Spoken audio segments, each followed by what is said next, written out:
there were a group of people that were doing, and I really saw them centered around the activity of, I think, two groups of different people in a way. So there's a third group, of course, which it's driven in. We identify and it's not me who identifies it. There's a very, very long 70-80 page article by Ian Wardle on recovery that was written not long afterwards, and he talks very much about this explosion in 2008 to 2010. And one of the bits he talks about it, I'll come on to the two bits that we're really interested in. But of course, he talks a little bit about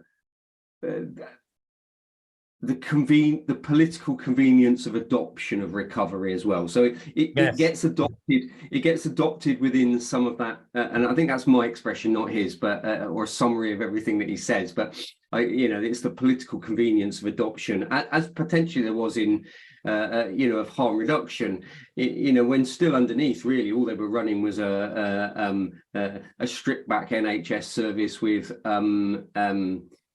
criminal justice perspective, pathologization of individuals, and some crumbs on the table for, other organizations. So anyway, we'll put that aside. That's my brief political summary of what went on. But so obviously that creates some sort of space. But when I mean two groups of people that represented the national recovery activity, and this is from my perspective, not everyone's, of course. Yeah, of course. So one was the stuff that was around the Recovery Academy, and we talked a little bit about that odd name, but that actually had a UK feel, as well as the very specific bit that we did in North Wales.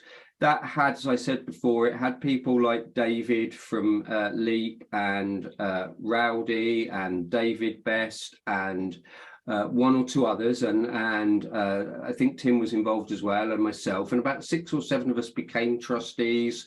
There were 2 or 3 conferences, and I know James talks about one of those as being a really important moment for him. So these were reasonably big events which were kind of pushed. And then there was the other group that had a collection of people, and some and some you don't know. And I want to think of those.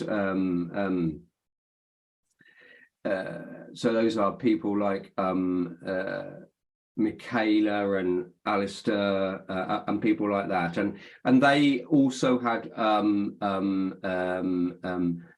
or 2 events, but is also connected with the huge momentum that came, and whilst they tail off's the wrong word because they still occur today, and I think it's Hull in September. They had this. Everyone used this month of September for highlighting recovery, and there'd be conferences, there'd be big national walks, and there was there were 2 or 3 really big walks. There was, I think, one in Birmingham, one in I think Newcastle, Glasgow, Cardiff. So there's 3 or 4 that I can remember in my mind where there were as much as 5, 6, 7,000 people, maybe even a tiny bit more, I don't know, all dressed in purple and marching in streets and stuff. So I think when we talk about that period of it being high in promotion, those were the kind of things that were going on. And what they gave rise to was lots of pockets of different activity, lots and lots of it that exploded, some of it that still survived today. So you get examples, of like bits that happened in Liverpool, and we still have the Brink today as that kind of bar. And, we had quite a lot of the stuff that, it gave, not that it started it, but it helped impetus for some of the other organisations that you connect with. So it gave a lot of impetus for things like Leap and Basement Project. But I think of others as well. There was a lovely lad who, a really good friend of Alastair's and mine, who tragically died in a bike accident, and James, a good friend of all 3 of us, a guy called Simon who died, and he was doing brilliant work in Coventry. And so there was all these kind of folk. And, not long after it, maybe even 2012 in Sheffield, we reached a point in which even the erudite and academic New Directions Study Alcohol group actually had a recovery focus to its conference, and I had Wendy and James speak at that conference and stuff like that. So there was this I think of it as about a 2008 to 2012 window when there's a lot of stuff going on. And by nationally, I mean across the four nations, Wales, Northern Ireland, Scotland, and UK. And it definitely has some sort of waning after it.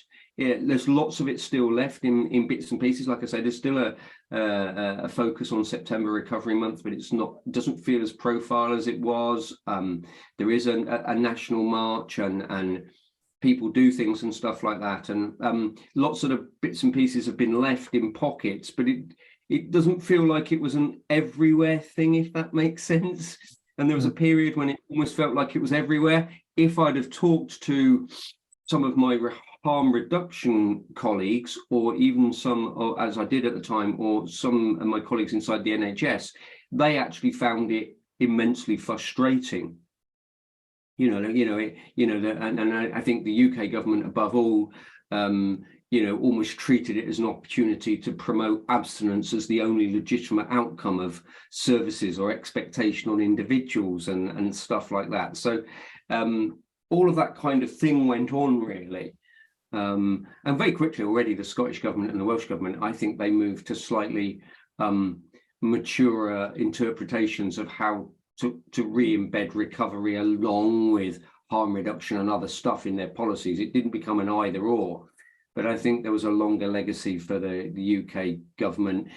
Maybe it suited them for other issues to do with, some of their neoliberalistic agendas. And of course, they actually have always had that separate alcohol and drug agenda as well, David, in Westminster, which meant that, as opposed to the other nations that were trying to have something that was a bit more joined up, which meant that they could push one conversation in illegal drugs that they didn't have to push on the drinkers, if that makes sense, because of the way, So I think that's what I meant by what was going on in that period.